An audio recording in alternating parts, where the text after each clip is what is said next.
Roman army took nearly 50 years to work their way up through their new province to what is now Scotland. But they never really conquered these northern tribes, and they remained a thorn in the flesh of Roman Britain. By about AD 120, the northern frontier ranged from Wallsend in the east to Carlisle in the west, and the Emperor Hadrian said, "Build a wall and keep all the others out." This remains the best-known frontier anywhere in the Roman world, and it's the perfect place from which to contemplate life at the edge of empire.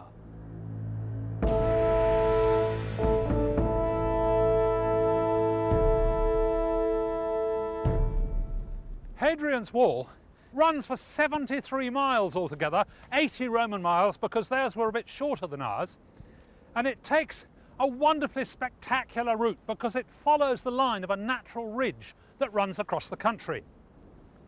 You can see that with the northern side of this ridge, which is very steep, it made a formidable barrier to keep out those troublesome tribes from the north who might otherwise have tried to come south and cause trouble. Every mile along the wall there was a little defensive fort. These were called mile castles, and this is Mile Castle 37. These also acted as frontier defence posts because each one had a little gate which allowed people in and out, of course, under Roman control.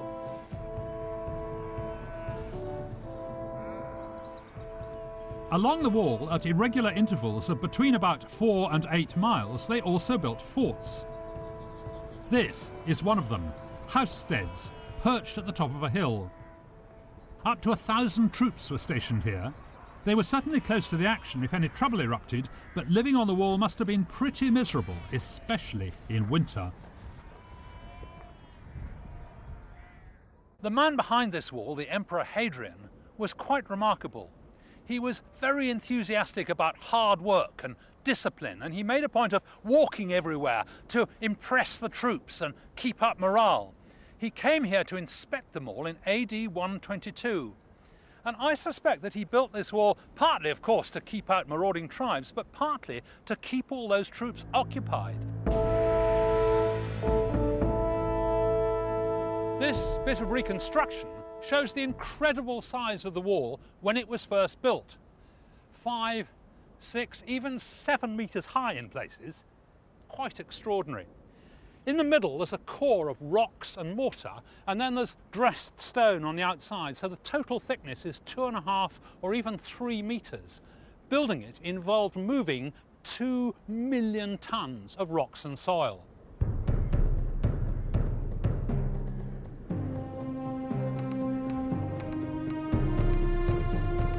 Three legions were involved in the construction, each one divided into cohorts and further divided into centuries, each commanded by a centurion.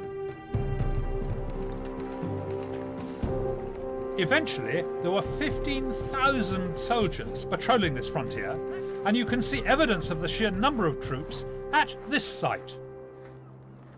These are the remains of a fort called Arbea, a little south of the wall, across the Tyne in what is now South Shields. It was a supply depot, and this scale model shows the large number of buildings devoted to storing food for the legions stationed along the wall. In those days, of course, there were no potatoes. They didn't come in for hundreds of years, and rice was even later. So what they had mainly was bread, and all of these foundations were granaries filled with hundreds of tons of wheat. They say that the Roman army marched on its stomach, and what that stomach was filled with was bread. The surprising thing is that the soldiers apparently baked the bread themselves, and in a rather unusual way. Archaeologist Alex Kroom, a member of the local reenactors group, has worked out the whole baking process. Alex, can you really make bread without an oven? Yes, you just create your own little oven within an open fire. And you get enough heat coming back off the top dish to keep it going? Yes, if you have enough ashes all around.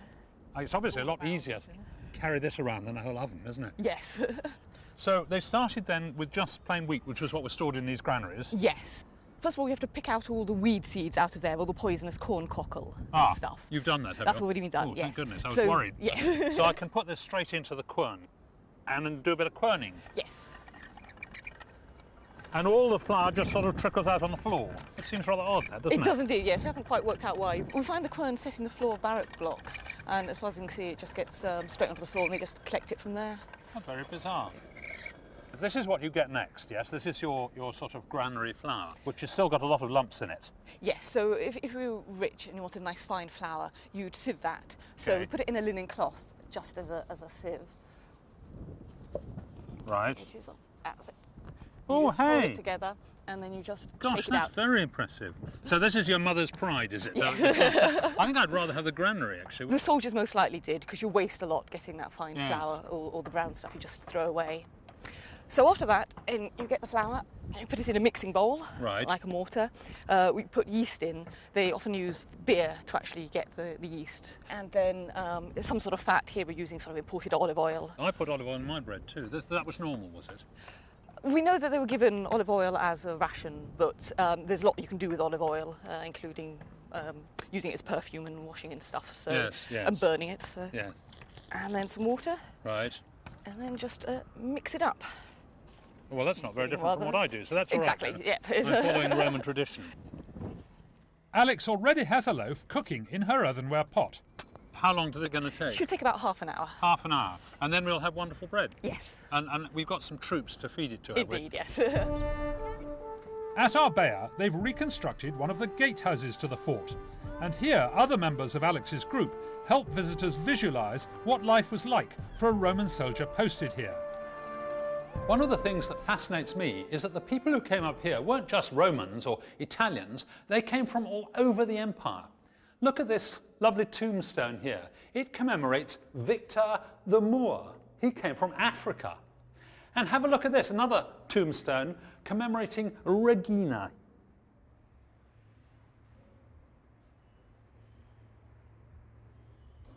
Here she is. She died when she was 30 years old.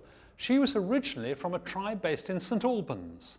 She was a slave, she got freed, she married her former master, a chap called Barates, and he came from the Syrian desert.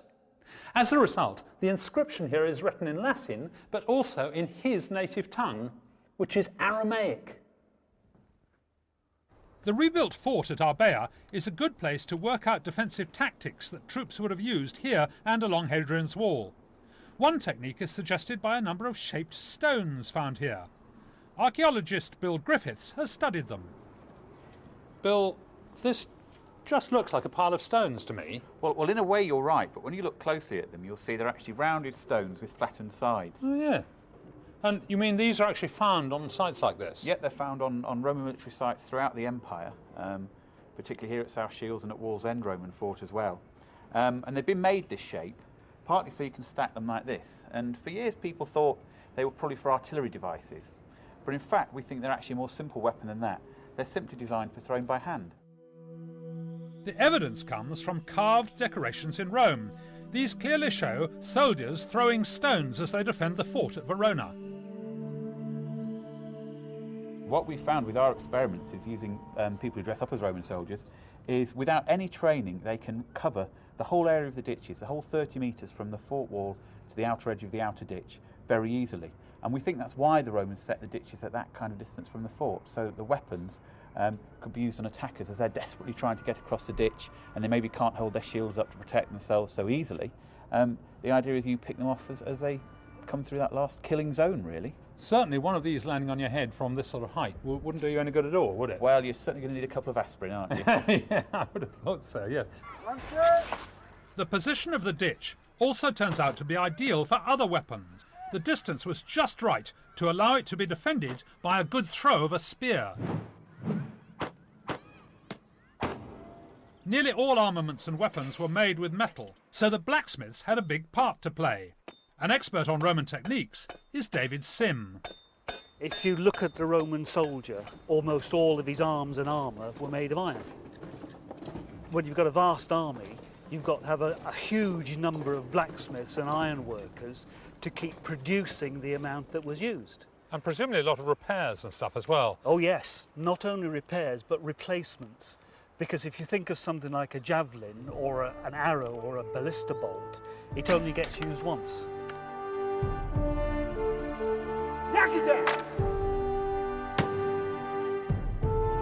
What David's making is the sharp end for a ballista bolt.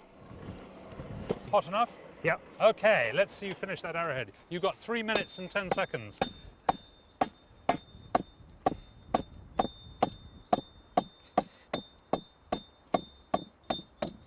More To go heat? back. Yes, please. What other sorts of things do they make apart from weapons? If you think about almost all of the domestic instruments that we've got today, pots, pans, knives, all the domestic things were all made of iron. Yes. Door hinges, door frames, window catches, horse fittings, fittings for carts. Anything that was available really up until the 19th century that was made in iron, then the Romans had the same kind of thing. Nails by the million Yes. on almost every site that's excavated. Nails are the most common find. Okay, I think we're about ready.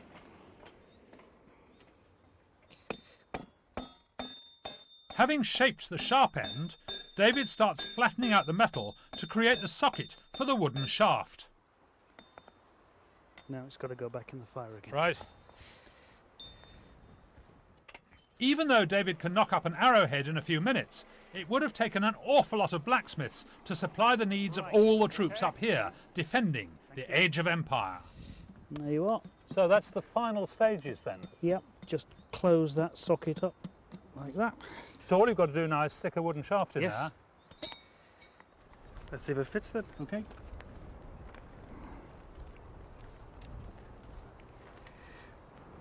Yeah? Yep, good fit. That'll do. Excellent, yeah, that'll be just nice. No problem. This is Vindolanda Fort, a mile south of the wall, and here in the corner are the commanding officer's quarters. Now, when one of them, a chap called Cerealis, was leaving, he told his servant to burn all the secret papers, and there was a huge bonfire just down there. But when they excavated, they found underneath a whole lot of stuff that hadn't been burnt, and they found some extraordinary things. Have a look at this. For me, the most extraordinary things were the postcards. They were actually little pieces of wood. Down in the Mediterranean, they would have used papyrus, which they made from the leaves of the plants that grow in Egypt and Sicily. But up here, they couldn't get papyrus, and so they used wood, very, very thin wood, almost like veneer. And they would write messages on one side and the address on the other, just like we would with a postcard. And then sometimes they would fold them over to keep the message secret. Now, most of the postcards they found here were actually messages sent to people in the fort, incoming mail. But also there were some that were copies of letters that they'd sent out. They were office copies. So we have some tantalising glimpses of what life was actually like here in the fort. Unfortunately, the originals are so fragile, they're all at the British Museum. Written in Latin, of course, the fragments tell us that domestic life in the fort was something we'd recognise. There are orders for foodstuffs, such as chicken, eggs, venison, olives and apples. Oysters are mentioned, a Roman favourite, and pepper, which would have been an expensive luxury up here. There's a request for someone to send hunting nets, probably to bag wild boar, and there's some wonderfully mundane information. There's an order, for example, for 20 pairs of socks, 2 pairs of sandals and 2 pairs of underpants. It must have been perishing cold up here for those Romans. But my favourite postcard of all is this. Well, this is just a copy of it. It's an invitation to a birthday party. And it came to the commander's wife here, who was called Lepidina, from a lady called Claudia Severa, who was the wife of a commander in some other fort. And what it says is, on the 3rd day before the Ides of September, sister, for the day of the celebration of my birthday, I give you a warm invitation to make sure that you come to us, to make the day more enjoyable for me by your arrival. And just look at the details of this, beautiful writing. Now, it's quite clear that some of this writing is very, very regular, and I reckon this must have been dictated to a scribe. It was almost like getting it typed, because then she actually put her own salutation at the end. I shall expect you, sister. Farewell, sister, my dearest soul, as I hope to prosper, and hail. Isn't that lovely? These messages are a reminder that one of the most important things the Romans brought to Britain was literacy. That wasn't the only writing system they found here at Vindolanda. They also dug up a whole lot of wax tablets, rather like this one. You see there are two bits of wood hinged with a thick layer of beeswax on the inside of each, so that when you hinge them together, both sides would be protected. Now you would write on one of those with a stylus like this, a metal stylus, and I'm going to write a V for Vindolanda. And you could obviously write notes to other people or notes to yourself. It was like a sort of personal organizer of the 1st century AD. And when you'd finished and you wanted to change it and chuck that bit away, you used the other end as a rubber. You would just scratch over your wax and smooth it out, and you could start again. Very, very neat, a reusable personal organizer. It's obvious that they were really useful for temporary storage, for writing little notes or sending instructions to commanders further down the line.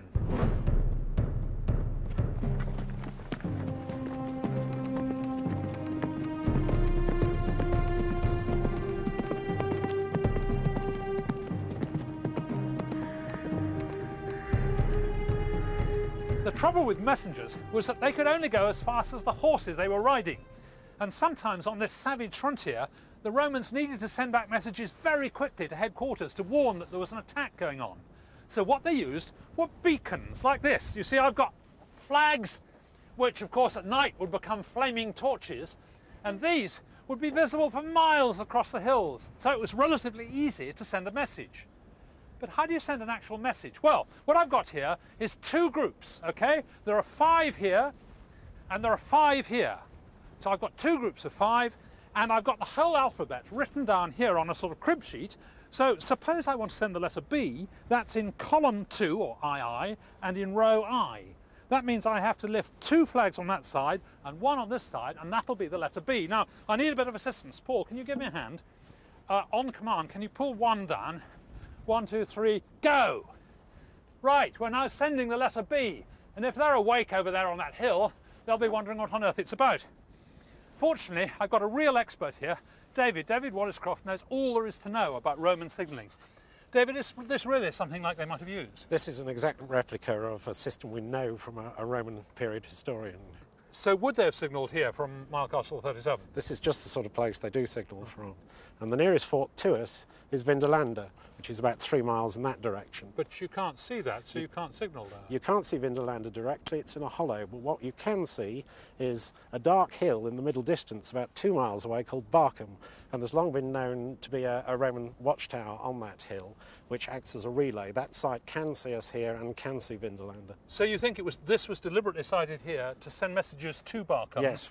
And then on to Vindolanda? Yes, we've in fact found that virtually every single mile castle and turret on the wall either can directly see a fort or can see one of these relay towers. Oh, really? You mean you've been the whole way along and checked? More or less. Oh, that's amazing. Right, now do you think this will still work? I certainly hope so. Okay, so if you have the assistance of Paul here and I go down the hill, can you send me a message? We'll give it a try. Okay, well I'll need the crib sheet, won't I? Otherwise I won't understand. Cheers.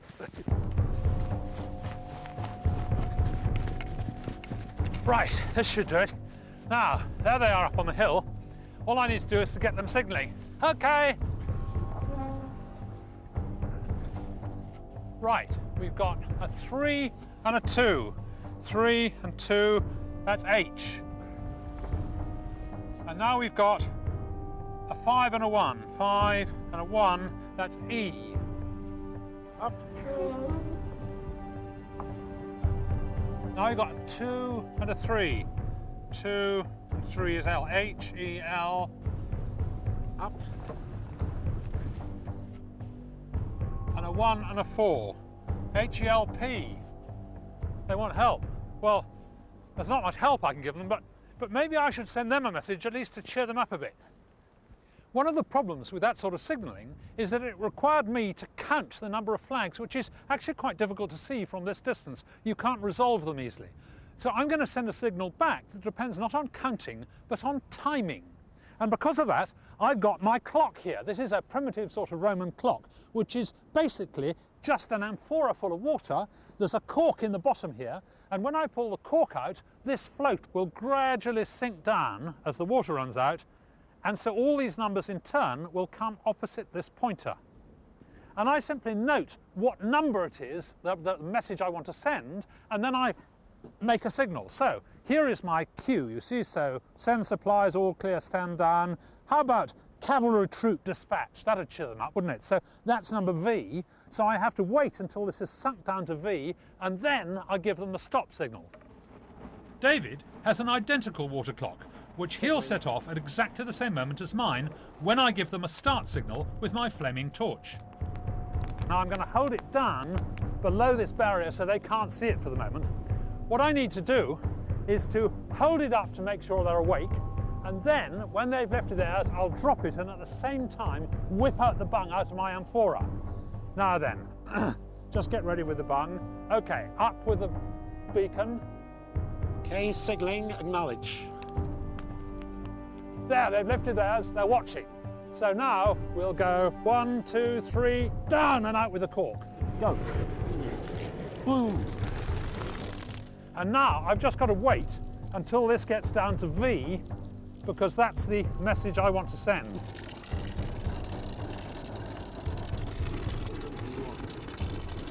Aye, aye, aye. IV. Here we go. 3, 2, 1, go! Okay, signalling, answer him. Okay. Right. There, they've lifted theirs. They should have got the message. Well, we've got number 5. David, did you get my message? Yeah, well, where's the cavalry I was promised? Well, they probably stopped for a tea break. You know what they're like. Although that technology was primitive, the principles of the Roman codes are still used in electronic communications today.